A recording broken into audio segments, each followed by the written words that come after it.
Hello dear my family, কেমন আছো তোমরা? তো এতদিন ধরে আমার যে বাড়ির কাজ কতদূর হলো সেটাই আমি আজকে দেখাবো। তো এই পাশে যে জানলাটা এই অবধি উঠেছে, ঠিক আছে। আর এই যে রান্নাঘরে যে জানলাটা, ঠিক আছে, এই অবধি কাজ হয়েছে। আর এই সাইডে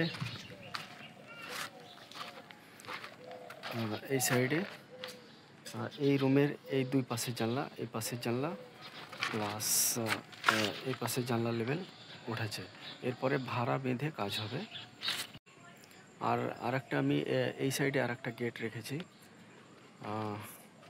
এই দিক দিয়ে যাওয়ার জন্য, মানে ডাইনিং দিয়ে বের হওয়ার জন্য এইদিকে একটা গেট রেখেছি। আর এই সাইডটা কোনো রকম কাজ উঠেছে, ঠিক আছে, এত দূর অব্দি উঠেছে ভাড়া লেভেল। আর এখন সিঁড়ির কাজ হবে, ঠিক আছে। সিঁড়িতে আজকে সেন্টারিং করে তিরপল বিছিয়ে রড বিছিয়ে রেখেছে, ঠিক আছে। কালকে পাটা সাইড পাটা মারবে আর কিছু খাঁচা বেঁধে কালকেই ঢালাই মেরে দেবে সিঁড়ির। বাস আজকে এতটুকুই কাজ করেছে গাইস। আজকের ভিডিও বাস এইটুকুই। তো ভালো থেকো সবাই, বাই।